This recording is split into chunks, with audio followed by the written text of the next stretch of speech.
What's up, everybody? Welcome back to Web3 DJs. Remember, if you enjoy this content, make sure that you like, comment, and subscribe. Tell your friends about it.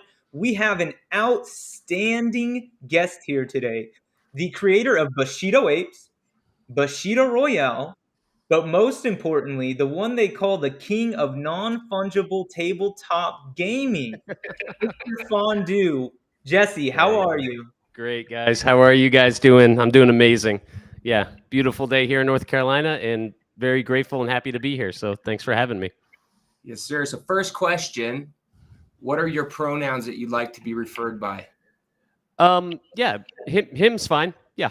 Him? And Yep. then second question, what is non-fungible tabletop gaming? Yeah, sure.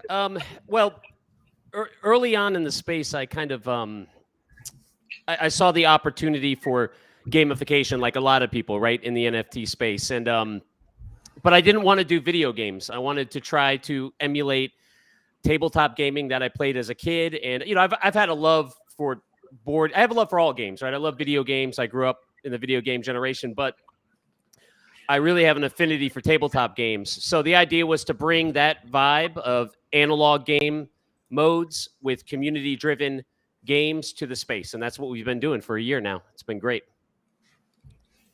That's awesome. Does that answer your question? Yeah, no, they answered the question, but right before we got on, you were kind of explaining how you started. Maybe we start there. So it sounds like you've been in the space for a minute. When did you actually get into NFTs? How'd you find the space? What's your story? Yeah, I got in early. It's been about a year and a half, I suppose, early during COVID. I think a lot of people got onboarded in the what was it called? What was the app where we were Clubhouse, right? You know, the Clubhouse. I don't know if you guys are around for the Clubhouse days, but it's been about a year and a half, and I was started early doing portraits. I'm a painter and a traditional artist, and I did portraits in the space, and I was selling some. I did one of Mike Tyson and a couple other ones, and they were selling okay, but it was kind of not really collectible, and it was good. It just wasn't totally blasting off. So then Bored Apes happened. I bought some Bored Apes. I'm a Bored Ape holder, and me and my brother, and it was about a week into owning the Bored Apes, and I started getting requests for people to do derivatives of their apes, right? This was a big market early on. So I did about 25 different derivatives from, Clint Eastwood to Spock, to all these different derivatives that they wanted of their apes. And you can see those in my wallet or on one of my posts on my Twitter. But then, we started thinking about, we were into Ghost, I don't know if you guys know Ghost Project and a couple other ones that were using some simple gamification. And it just dawned on me that we could bring an RPG style game, with simple mechanics to the space. And so I started it that week. So it's been, I minted the first Samurai. It was in June. I think it was June 14th of last year. So yeah, it's been just about a year. Yeah, that was a crazy time. I remember the apes, like that whole period was so exciting because everybody was like, oh, do one for me, do one for, I remember that. That was super cool. So when was the first time that you heard about apes? A few days before. Actually, it's a funny story. My brother, who's a investor in the space, and has art. He's not a creator, but he invests in different art. He called me that morning, and we'd been in the space up to that point, I think about 5 months, and I was just so burned out on it, and I was like, I think I was in bed, and he called me. It was the day after mint. It was that morning. He called me at like 8 a.m, and I think if you look at when I purchased 1220 and 8078, my two apes, it was like at 8 something in the morning, and he called me. He said, man, you really got to look at these. Everybody's talking about them. I got some, and I said, man, I was like, bro, don't even bug me right now. Like, I don't want to look at this stuff. So he said, dude, I got a feeling you got to check these out. So I rolled over. I said, all right. I rolled over and looked at them, and then I ended up buying two. It's kind of funny. We talk about how, this was early on, right? Nobody understood a lot of this stuff. So I was looking at like, I remember passing Laser Eyes and Gold Grill and all these rare traits, and I'm like, oh, these are I don't want these. So I bought like, kind of plain apes, but you live and you learn. My brother ended up getting sick, so yeah, it was that was an incredible time, and then, I mean, every minute since has been just as electrifying. I mean, honestly, it's been crazy. I mean, as you guys know, the space is wild west. Yeah. Yeah, absolutely. So then you had that, you started doing derivatives, and how did the first project come to be? Did you just say, hey, we got enough interest, we want to start a project? I had zero interest, actually. Like I said, I'd made a couple prototype board games, and I was going to actually do a Kickstarter for a board game. Yeah, I had a board game called, I don't really want to give out too much alpha, but it was about kaijus attacking the city, and then you would have to develop weapons. And I had a couple different game ideas, and I was just talking to my brother about it. We talk daily in the space, and he was like, man, Ghost is doing this stuff with wheels, and it's just really interesting. And I said, I just dawned on me, like, this is such a platform. So I literally started in a week, and I just started making samurais. I think I made 5 or 6 samurais on my first drop. And I just put them up there, and I really didn't have it totally figured out. I'm not overly analytical when it comes to that stuff. I kind of jump in and just try it. And so, yeah, we jumped in, and they're some of the first apes that John owns, that one. And, these are some of the OG ones. And so this was your first drop here? Was the one on the top left is from the first drop. Yep. That's actually number 3. So that there was 1, 2, and 3, which were the same, but they had different backgrounds. And one was called Battled. So it'd have like arrows in them, like the traditional prints from Japan. So we started it, and it just exploded. I mean, I'd sell out every time I'd do 10 of them, we'd sell them that night. And then wow. What's cool about it is that they're one of ones, and they're playable heroes in the game. So we have adventures, we have house rules. There's different samurai houses, and there's different chapters, and your hero can die in the chapter. So it's kind of like the game Dark Souls. I don't know if you've ever played Dark Souls, where at the end of the chapter, everybody who died regenerates, and we play a new game with a new narrative, a new bad guy, new heroes, and stuff like that. So yeah. That is really interesting. Yeah, I'm going to have to write that down and check it out, especially because, like I suggested to you beforehand, I'm interested in the project regardless. So, yeah, I would definitely love to learn more. Awesome. And so how many total Bushido apes are there now? And Bushido apes, I guess to caveat onto that, or to add on to that, excuse me, tell us about the difference between the heroes and villains and the peasants and the items.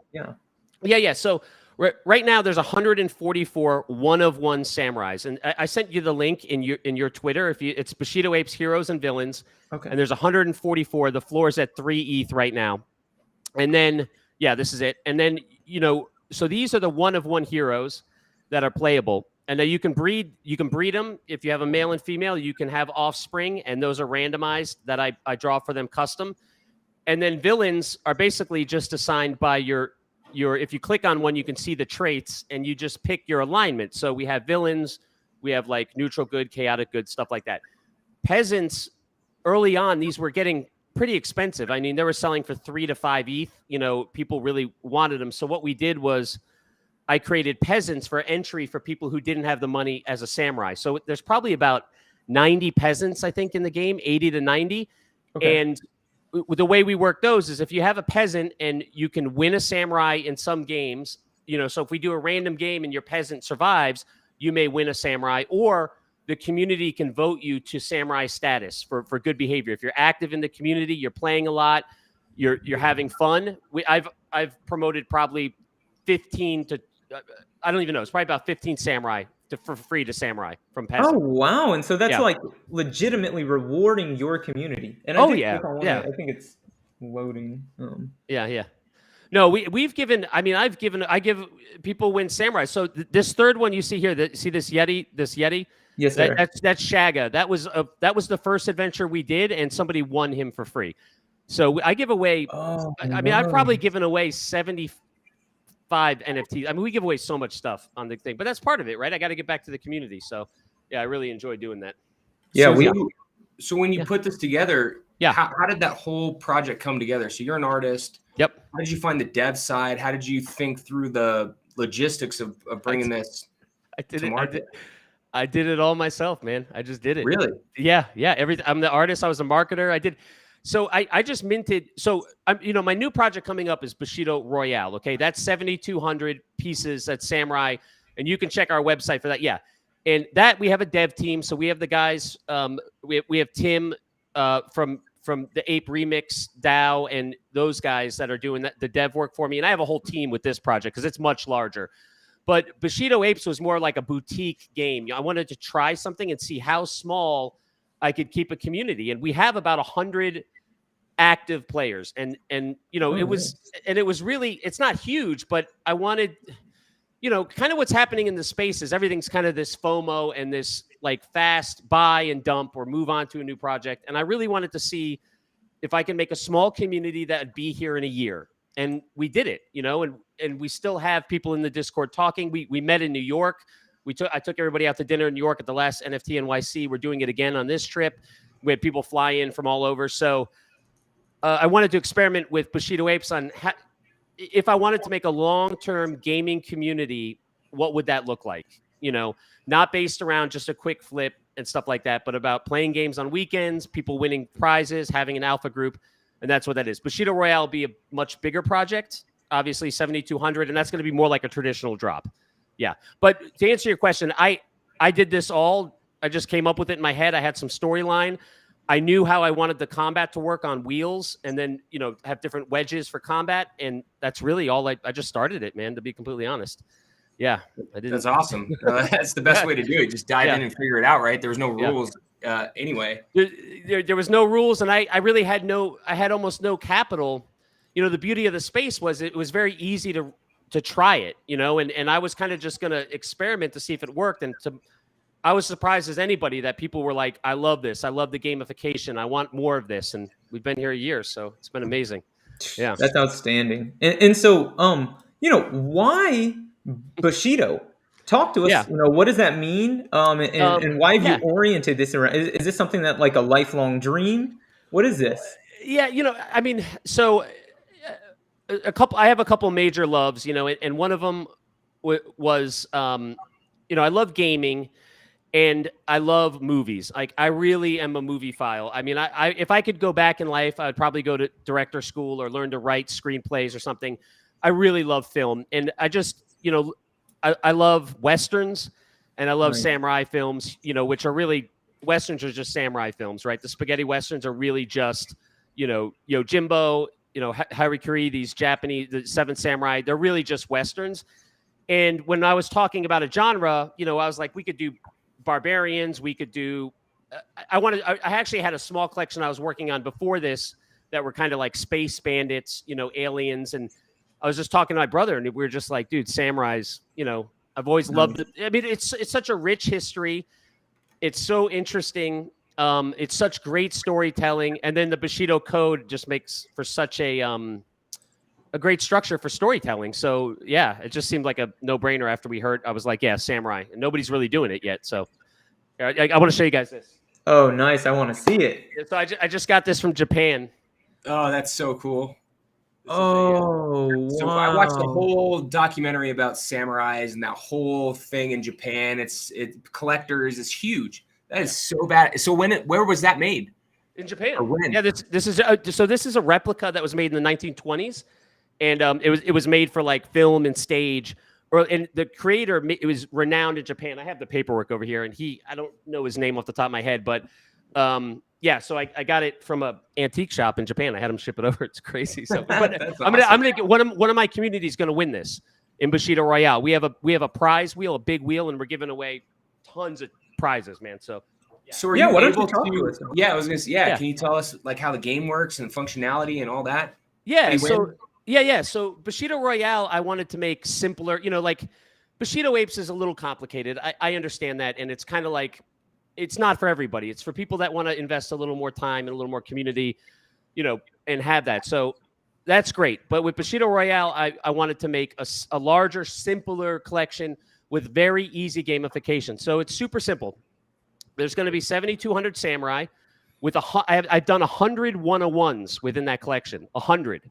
Nice. These are all custom inked and painted, and they're all based on yokai, demigods, and monsters that are all historically correct. So I have all of this. This is my buddy Soy made this. This is awesome. So we'll have those, and essentially, having one of these samurais or monsters gain you access to a daily bot drawing. So you just hit a button on the bot, and if you win, you go to the big wheel. The big wheel will be probably once or twice a week. And on that, we're going to have prizes. We're going to have everything from electric bikes, Lucky 73 electric bikes, to one wheels. We're going to have about 21 wheels on there. We're going to have electric skateboards from Bustin' Board. We're going to have vintage helmets and swords. I got about 15 different samurai swords we've ordered. We're going to have some crazy big prizes, like everything from shirts and hats up to, we actually have a, I probably shouldn't say this, but I'm going to say it. We have a 7-day cruise on there. That's a gift card from Princess Lines, and for 2 people, you can take it anywhere in the world and use it. You could use 2 days, 3 days. So we wanted to make it like Price is Right, but with it. So first and foremost, it's an NFT collection, and then with a very simple game just to kind of get back to the community on the back end. Yeah. That's that makes awesome. Sense. Yeah. So prior to doing this, you were an artist. Were you a full-time artist? That's what you were doing, and that's how you made money?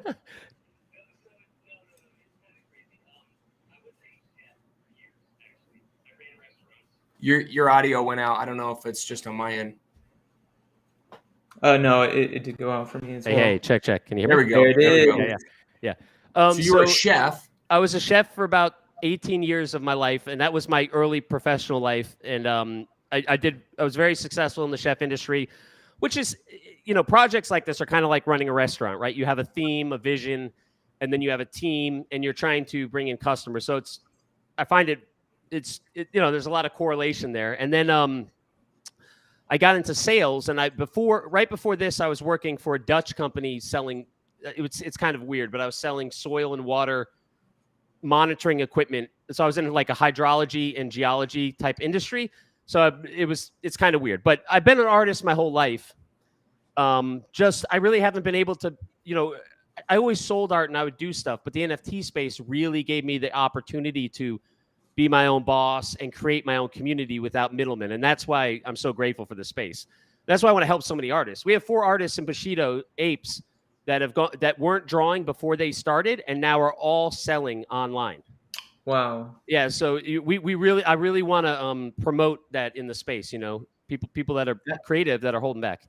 That's awesome. I've heard that story so many times, but I'm assuming now you're doing this full time. Like this is your gig. That's and right. You've been able to parlay what you were doing on the derivative side and your other project into this, and now really building around this community and this project. Yeah. Yeah, absolutely. Yep. Full time. So I think this is month 6. I've been full time. Yep. That's awesome. I've doubled down on it. So, we're committed to Bushido Royale. We drop on July 7th. Like I said, 7,200 Samurai. We're going to give on sellout. We're going to do 3 water wells for water wells of Africa. We're building 3 water wells in Africa. There's a link to the charity on our website. We're going to do at least, we have to see where ETH is, but I would like to do $150,000 for the prize wheel. So worth the prizes. And then, just have a fun, great time. And then, of course, the best art I've ever done in my life. I think we have almost 400 traits already on the layers. Wow. Yeah. So, it's kind of crazy. So how are you making the art? Are you doing this on Procreate? What tools are you using?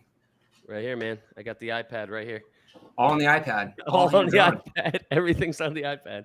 So when you're making the I guess it would be the generative part, right? Where you're making multiple. Yeah. What program do you take from Procreate, and how do you put that in and get like 7,000? Yeah. So, you make a lot of layers. So like, here, I'll show you guys. I've always been interested in how that works, Yeah, totally. I'll walk you through it. So like, to give you an idea, we have a couple different helmet. I don't know if you can see this. Yeah, kind of. Yeah. So nice. These are all just different helmet types, and there's about 200 here. So, wow. You got to take, so essentially you start with an idea and then you take each drawing layer. So let's say you do the eyes first, and we have about 30 different eyes. Then you do the hair, and we have like 30 different hair, and you just keep layering it like that. So it's a lot of singular drawings that you're doing, but then you send them to the devs, individually with a name, and then they're going to layer it through the protocol, through the code. Yeah, essentially. I'm not a developer. That sounded horrible. Well, hey, you figured it out the first time. Yeah. Well, that was easier because I was doing it through OpenSea, so I was using their contract, so it was a little bit easier.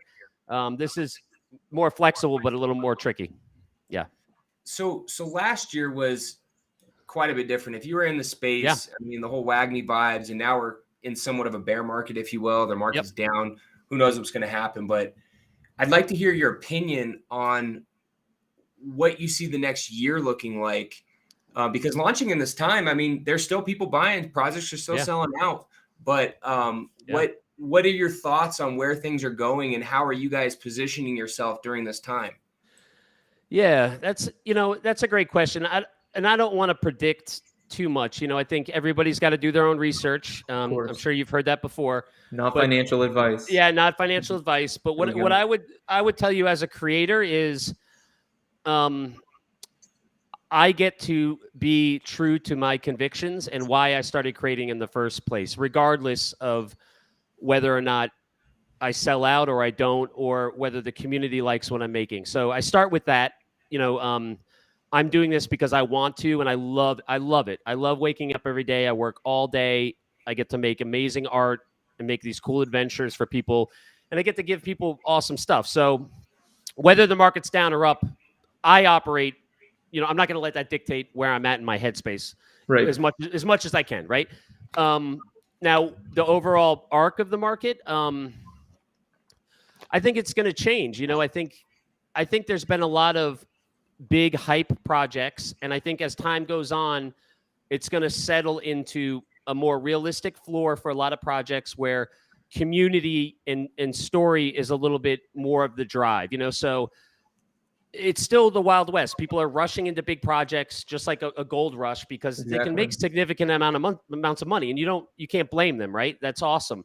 But I think as time goes on, people are going to say, I'm okay making 1 ETH on a samurai if I get to hang out with 100 of my friends for an hour a week and not be bullied, or be a good, healthy space. And I'm getting something else out of it, right? Instead of just this FOMO kind of fix in a big payday, So I think that's where we're gonna move. I mean, the bigger conversation of where's crypto going, and I mean, I think it's going to change the world, and I could talk for hours about that. But when, I don't know. I really don't know. But I think this is the future of collectibles. I think it's the future of art. I mean, I'm highly invested into different art in the space because I completely believe in it. Yeah, I think it's a really exciting time. Speaking of, so what sort of investments are you into? So you obviously have a Bored Ape, but like, what are your next, 2 projects that you really like, and why? Yeah. So, the last few months I haven't been that active because I'm so busy. When I was doing Bushido Apes, I had more time, excuse me, to kind of buy stuff. So I was big into Bored Apes. I have mutants. I have dogs. I bought a bunch of the other side deeds. I think I have 13 of those. So, I have a couple of the codas, right? Yeah. Codas, nice. Little codas.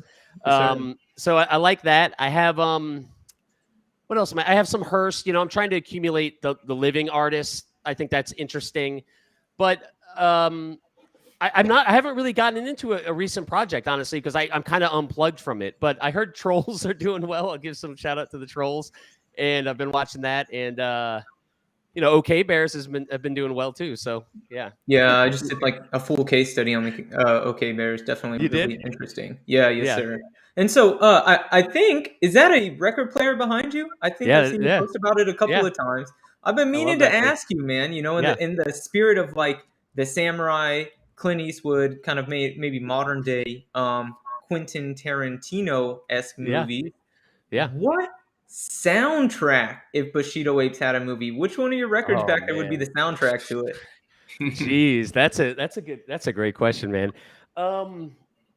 Well, I gotta say, I would say, so I have a press of Ziggy Stardust over there, the whole album.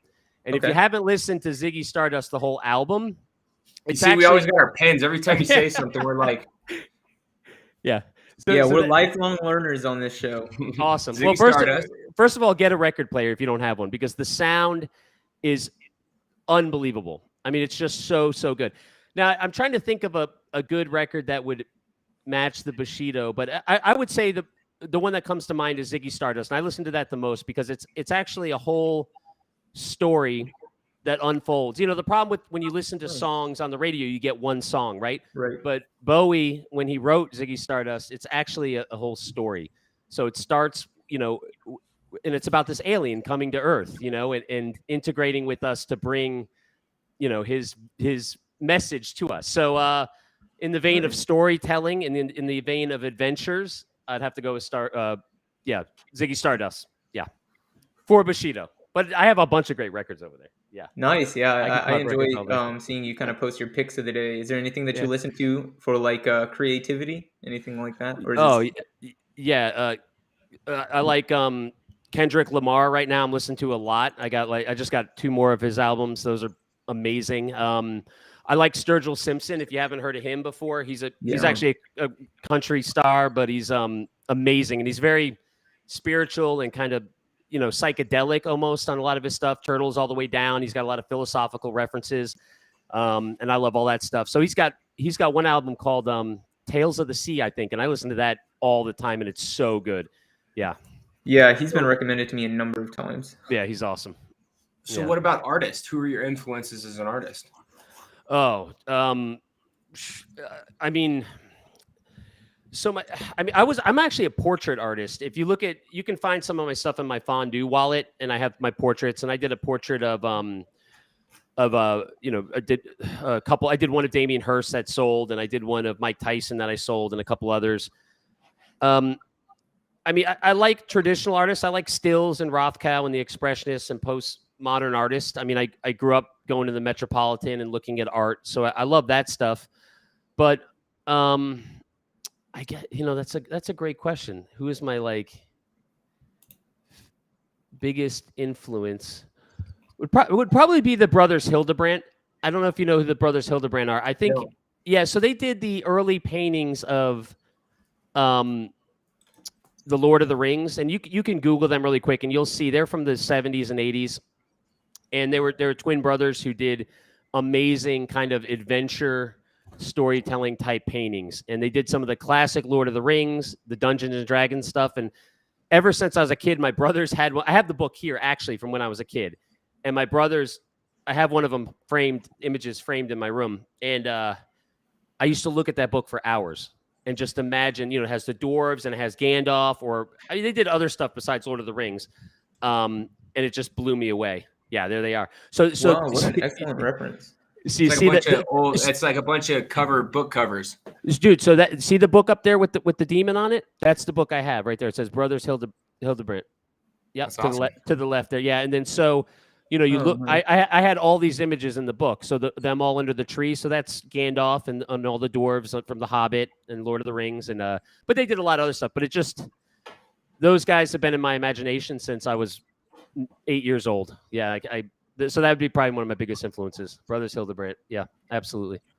So getting back to the project, what does your team consist of right now? So you have you, and then who else is on your team? Yeah, so it's me. We have Space Lab, who's a samurai holder, and he's doing a lot of the coloring for me. We have Mobius, who is basically my right-hand man and technical advisor. He's helping me with Discord and Twitch. So we're going to be streaming everything on Twitch also. All our games and stuff with the big wheel will be on Twitch. Oh, nice. Yeah, so there's Mobius. We have Dan right there. He's a samurai holder, and he's doing our community building and whitelisting. We have Clove, who's actually my brother in Florida, and he's helping me do all the storytelling and writing. So we have a ton of written backstories already created. So narrative are created on characters and adventures for when we start running Bushido Apes again. And then John is our largest samurai holder and a daimyo. So that's his daimyo NFT that he got for ascending to that level. So he's a great guy. Oh, nice. I think he's got 14 samurais right now.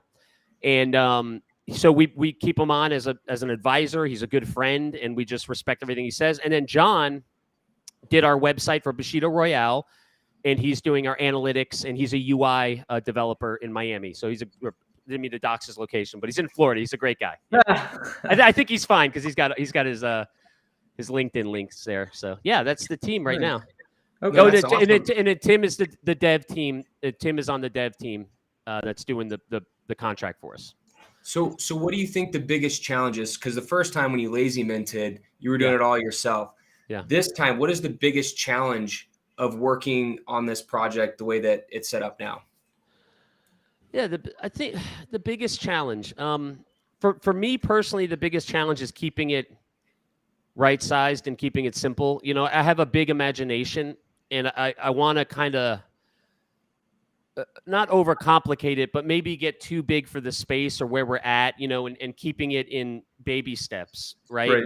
You know, like just the example that I have I think I actually have more than 400. I think I have like 500 layers as an example of me maybe doing too much. You know, do we need 500 layers? Most projects have 200 traits. You know, I have 500. Sure. You know, Yes, sir. So, you know, for me, it's slowing down and you know, and making it accessible for the community. You know, I think Bushido Apes. I have a lot of ideas, you know, and I could see gaming I could see game board communities all over the world getting access with their NFTs, having 3D printed miniatures that we send them the code for, people having fun, doing social games where we're doing scavenger hunts in different locations all over the world and then coming together on Discord. So, I mean, I have a million ideas. So the most difficult thing for me is slowing down and being like, let's get this base project out first, you know, but I just see so much potential for the space. You know, it's just so exciting. So, yeah. I think that's a really awesome idea. If everybody could get like a game board character of their Bushido that I could use, you know, I'll take it with me all the time. We have friends that love to play games and that sort of thing, and this would come in handy. Absolutely. Yeah. Or even it's just put on your shelf, you know, but we give you the code and you can print it anywhere you want. You know, you access a 3D printer and you print it out. So, yeah. So when did you guys start working on this project? Like, how long have you been in production now before the mint? We've been working 4 months. Yeah. 4 months now. Yep. And I'm almost done with all the art, and we're going to start sending it to Tim in the next week to work on layer because they'll do, for people that are going to aspire with this, you want to do a bunch of test kind of generations to see if the layers are working, if they look good, if there's any clashing. And then we're going to go to NFT NYC, and hopefully, you know, we're going to push for July 7th. So the week after we'll drop. And yeah, so it's been about 4 months. Yeah, and that's a great point. You know, I was in your Twitter Spaces the other day, and I heard you talking about the big plans that you actually have for NFT NYC. I don't know if I can, you know, how much you want to give away, but I think part of it starts with what you're wearing right there, right? Yeah, I got hold on. Yeah, we got So the helmet that I showed you guys earlier, I have 2 of these. So this one was vintage. This one was. It's not cheap, but we're going to be giving this away at NFT NYC. I have another one that I'm getting custom made. That's like, it's more designed for a replica, right? So it's not metal, but it's still amazing. And it's, I'm getting that made. And if we can get it in time, I'll have that to give away at NFT NYC. Bro, Hofstra, you better win that for me. Yeah, no, I'm going to be out there. I was at NFT NYC last year. Oh, you I'm were? going to be out there. Yeah. I'm going to be out there again. So what do you got? Like going for NFT NYC, like do you have something planned, a party? What? So, you know, I was going to do a party, but what happened was with the Ape Fest, we didn't get the dates till now. So first of all, I'm bringing a ton of merch. I'm bringing helmets. I got 500 different stickers. I bought $1,500 worth of t-shirts, hats. So if you see me, we're going to give away a bunch of stuff. And then we're going to do the raffle on the helmets. No, I was telling Hofstra to grab 2 of them for me. Okay. I'll send you one, man. I'll send you one. Yeah. All right. Hey, we'll rock that proud. Absolutely. You know, we're going to do some kind of Twitter thing where you put on the helmet or take a picture with it, you know, tweet at us at the event. And then at the last day, we'll ship it home to somebody. We'll take it to the FedEx store and ship it for you. Nice. And so I was going to do a party. We're having a dinner on the 24th. For a certain amount of community members plus one, but I do want to do a big party. But with the way the drop was going and everything, we may be postponing a bigger party, and we may actually do it in Vegas. So we might actually have a group, because a lot of our members are out west and then in Vegas. So we might actually do something in the fall after sellout, where we'll fly out there and have a party for 3 days, something to that effect. Yeah. So in a perfect world, you guys launch, you know, 2 years from now, what do things look like? Yeah. Oh, that's a great question. Great question. 2 years, I want to make interesting NFT projects and the best art I can make for as long as I possibly can. So my vision would be to have a group, a studio. I'd hire on my team full time. I have a few of them working full time now, and we would bring on everybody full time, and we would develop games under an umbrella. So we have a couple ideas for Bushido. We would end it. We have another layer called Legacy that would be after Bushido Royale, and I'm not going to talk too much about it now, but that would be the final layer for the Bushido universe. And then we already have in conceptual conversations a couple other projects that we would like to do. We have one that would support artists completely. Almost all the proceeds would go to young artists through iPads, and then also through paying for their studio spaces for a whole year, up to 20 artists. That one is in early development. We already have kind of the art done, but we want to keep it in our back pocket. So yeah, my goal would be to keep making amazing projects. I mean, if I can, I'm not in it for the money. I love the community. I love this. So if I can make what I made before and do this, I'll do this all day. I'll meet interesting people. I love giving away prizes and it's great, man. It's such a great opportunity to give, and be creative. I couldn't ask for a better thing. Yeah. You are the bomb.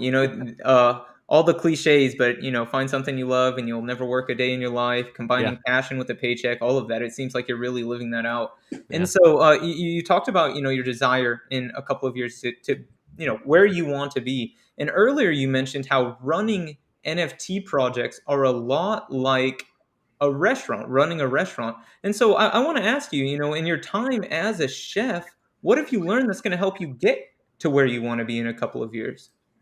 Yeah, that's a great question. And what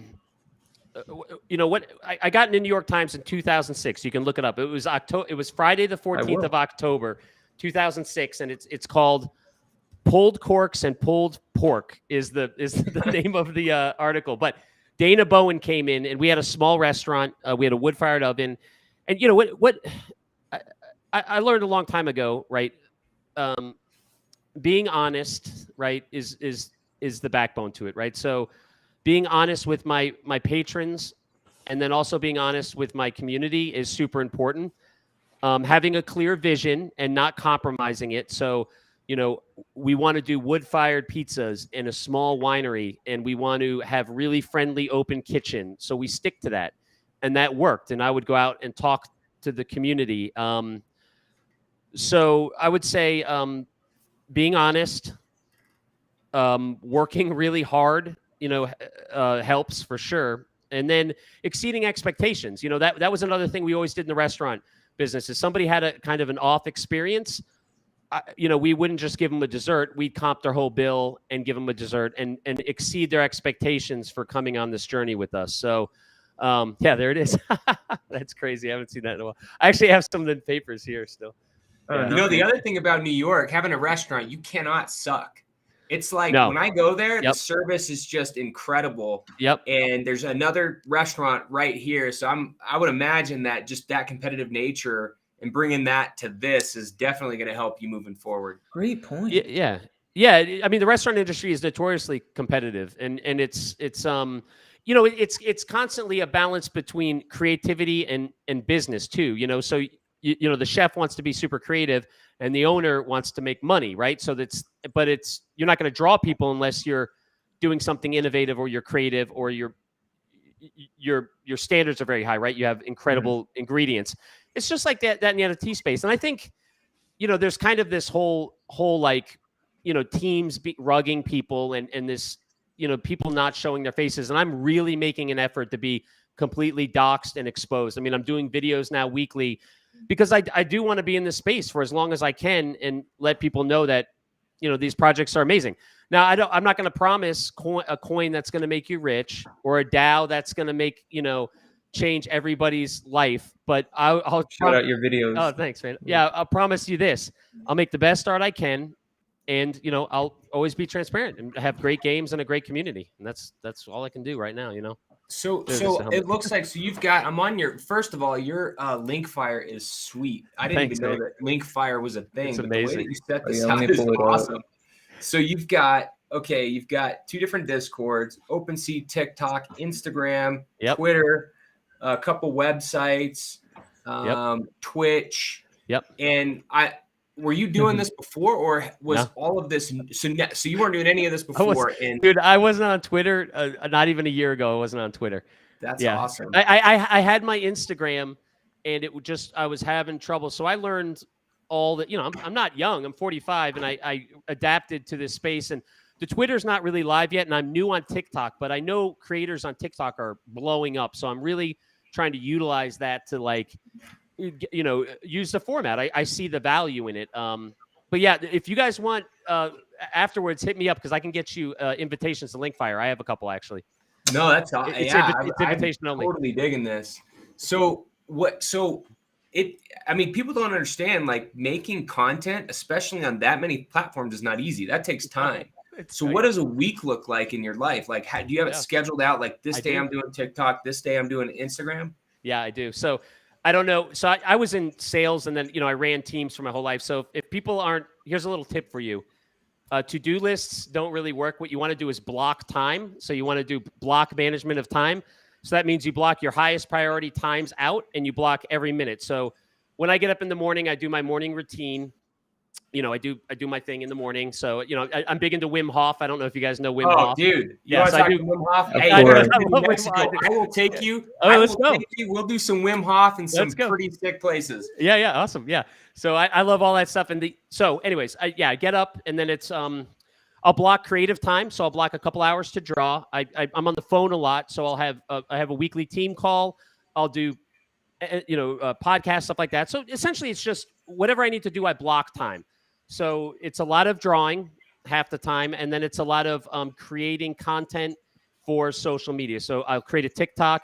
I have a guy now who's supporting me in writing the tweets. So we go through those. So we'll have a weekly call about what to expect on tweets, and then he supports me in writing them. And it's a constant balance of creating and then managing the team. And some of the creative calls will be creative writing teams. So we use Miro. Do you know what Miro is? No, sir. Miro is a virtual whiteboard, and we use it. I wish I could show you. We use Monday. Yeah, you're welcome to share your screen if you'd like. It's very. Let me show you guys something really quick here. Yeah, it's kind of like Trello or. Yeah. Let me show you. I'm going to show you this right here. So this is one of our. Did it work? Yeah, we can share your screen. Just go on. Yeah. Oh yeah, here, I'm gonna pull it up right now. Yeah. Okay. So this is one Miro board, and this is just our visual reference Miro board. So this is all the reference material I pulled up of historical armor, and every piece of armor you're gonna see in Bushido Royale is based on historical accurate armor. I'm not even joking. All of this, and then look at. So this is the 100 one-of-one monsters and demigods and yokai, and we've gotten backstories on all of them and found traditional art that my art is based off of for it. So this is just one level of the research that we've done for this project. Hold on, let me show you one more board. Hey, what are you just uploading JPEGs to that? Yeah, so it's a visual mind dump, really, right? So yeah, we upload JPEGs to it. We put notes in it, and I'm going to show you. So this is narrative. This is alpha. I probably shouldn't be showing you this. Love the alpha. This is just some narrative-based stuff, storylines, characters, and then I'm going to show you one more. Hold on. So we have about 10 of these boards. So Twitch and Discord. Let me show you really quick here. So this is kind of finished art, and we were working on. No, this is not what I want to show you. Hold on. Don't look at that. Hold on. This is just like, it's like so much to look at. Yeah, I know. Where is? Oh, finished art. Okay, so yeah, so this is. That is so cool. Now I'm having trouble finding what I want to show. We just renamed these, so it's kind of Also, for the people on Spaces, we're live streaming this right now on Twitter. If you just go on Web3 DJs or you go on mine, you can see exactly what we're talking about. It's probably I can see them like, what are they talking about? But yeah, go on there. This is actually really, really cool. YouTube, Twitch. I gotta find this now. So you know, one of the coolest. Go ahead. No, I was gonna say, like, for me, I think the thing that attracted me to the NFT space. Go ahead. Yeah, let me show you. This will be the last board I want to show you. So this is my creative writer Cloves board. Okay. So these are all the one of one that are going to be in the collection. These are completely created from us ink. They're colored now, but this is the ink that we loaded. Wow. For each character, look, we put a core, motivator, vanity, honor, lust. So this will determine their story, and then we have backstories for them. So this guy's called the Fast River is his nickname. He's a mountain guerrilla tribe, is highly decorated infantry commander, a veteran of countless battles, and is said to be has been wounded over 100 times. These guys all have back lore, motivations, and so this is just a quick peek into how much work we're doing on the back end for this project. No, that's awesome. A lot. I mean, it's super complicated and well thought through. I can only imagine, because you got levels. You're talking gaming. You're talking all this other stuff. That's a lot of creative energy going into this project. Yeah, man. I'm manifesting Fast River into my wallet right now after seeing that, man. So what I was going to say is, you know, in the NFT space, the thing that immediately grabbed me was this is going to be the new business. Like, this is how it's going to be done. And I'm assuming your team is all remote based on how you're using that. Yep. They're all remote. Yep. So you're having to figure out how to project manage, how to market, how to create this whole thing 100% remote. Like, you're not sitting in a room with a whiteboard with these guys. You guys are doing this all in different places. And I think that's so fascinating to me. Like, just the concept of being able to create a business that's worth tens of millions of dollars, fully remote, without a space, and you can be anywhere. Like, that blew my mind when I got into NFTs. Yep. Yeah, no, it's blown. Well, I'm considering, you know, traveling now because of that exact point. You know, so I'm looking at maybe going to, you know, other parts of the world because I can work anywhere. Why stay here, you know, if I don't need to? My son's old enough and I can go anywhere. So I could go you know, hypothetically in this space, a creator could go to a location where they could live for a lot more, right? So their money could go a lot further. Yeah, it's revolutionary. But the whole team's remote. Yeah, we're in New York, California. You know, the dev team's in Asia. A bunch of people are in Florida. So yeah, we're all over the country, the world. Yeah. So the marketing for this project. So your mint date was the 7th of June. It's going to be July. Sorry, 7th of July. Yep. So you've got, you know, a couple months before you go live. The marketing that you're doing, everything that we just talked about, is there anything else you're doing? Because to some extent, you still have to create that buzz at the beginning. So what is your plan there to get a lot of eyes on this to have a good launch? Yeah, exactly. That's kind of our last stage is the final marketing push and kind of creating the buzz. You know, I have a lot of friends in the space from the OG time, so we're gonna. But you know, with these projects, you don't want to start it too soon. So we don't. If we started now pushing, people would just forget it, right? They would get exhausted. They have space in their head for like 4 or 5 projects. That's it. So we really want to. You know, I was a DGen too for a long time. So it's like you're going to pick 4 projects to prioritize. So we know about 3 weeks out, we're really going to pump up marketing. So we have lined up some more podcasts. We have lined up working with some people I know who are bigger artists in the space. We're going to do a lot more giveaways and white lists. And of course, NFT NYC, we're going to pump it really hard. We're going to be there, you know, greeting people, giving away tons of stuff and prizes and just having a good time. But I'm going to try to keep it organic. You know, I want it,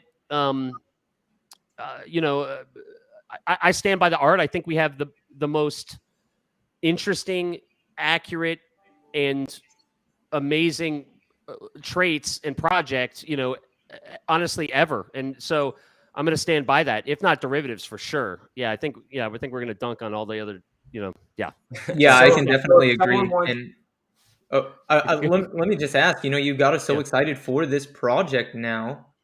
How can people get on this white? You're calling it the honor list, right? Yeah, we're calling it honor list. Exactly, man. That's right. Hyped up. Honor now list. The people need to know how can we secure our spot as, you know, part of the samurai. Sure. So you can jump on our Discord or go to my Twitter. So you can either go to the Bushido Royale Twitter or my Twitter, which is Jesse W_art. All my links are in my link fire. And the Discord, we're going to close it. It is based on a moving island. So it's a cursed moving island where the games are played. So it's going to move. So we've had it closed. So if you can get in it now, get in it now. And then as we get closer to the drop date, we'll be closing the Discord, for new people. So yeah, just reach out to us. Get on Twitter really is the best place. Tell us you want it and we'll see what we can do.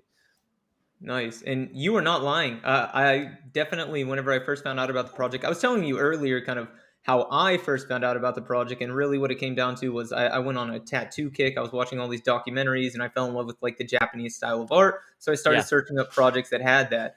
And as soon as I found you guys, I hopped in the Discord and you're correct. You need the hidden island. And I remember I like logged onto my phone one morning or one afternoon or something like that. And I saw that like it said the hidden island is closing at 2 p.m. And it was like 3 p.m. or 2:30 p.m. And I had just missed it. So I had to wait another amount of time. And definitely a really awesome, clever way to get people excited for your project in your Discord. Hey, Sticky, did you see the tattoos that the community got yet? No, I haven't. No. I think we have 3 people that have gotten the logo tattooed already. Oh, so just so you know, you get a free mint if you get a tattoo. I'll hook you up with a free mint. I was actually just thinking today, like I was looking up tattoo artists in New York. Yeah. No, I'm dead serious. I was like, I want to get a tattoo, and everything that my whole life right now is NFT related. Like anything I'm wearing, it's got to have NFT something on it. Like I don't even want to wear regular clothes. Like it needs to be merch or needs to be something. But just what the space means. Like I was thinking about getting my .eth tatted on me or something like that. So hey, if you got a tip on a good tattoo artist in New York, I'll let you know. Let me ask around because there's a couple guys who get regular tattoos in my community in the city and out on Long Island. So let me ask and I'll find out. But they're all so back ordered right now. They're all the tattoo artists because after COVID, I'm trying to get scheduled another one. They said they can't get me until August. So I'll let you know though if I hear something. Yeah, you should check out Bert Crack, Hofstra. Bert Crack. Yeah, I'm telling you, I went on this rabbit hole. Yeah. So we're coming up at about an hour right now. Before we wrap, is there anything that you wanted to tell people or talk about the project or leave people with?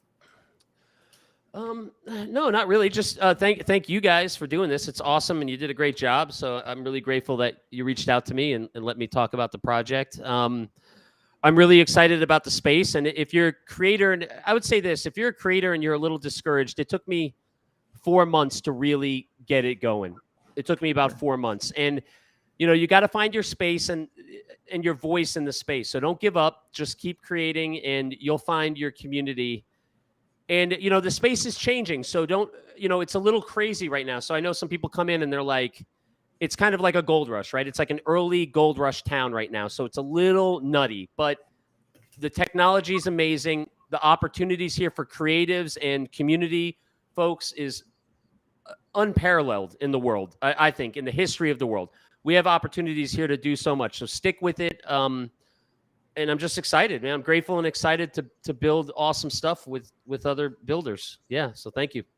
Man, thank you. You got me fired up there. Honestly, that was an. We need the button. I don't know if you practiced that. No, I've been thinking this whole time that, and I don't know if it's from sales or what it's from, but you are natural on the mic. I think TikTok and any platform where you're going to be able to listen to you is definitely going to behoove you. Like you are great on the mic. And so my last question, something that I want to know. I kind of asked something similar to it earlier, but you said you are into film. Oh, and I should bring up one of my favorite things that's going to be on the prize wheel is the original Japanese film posters. I think those are so cool. And I saw the Clint Eastwood one. Yeah. Oh my gosh, they're so cool. So I have to ask you. Yeah.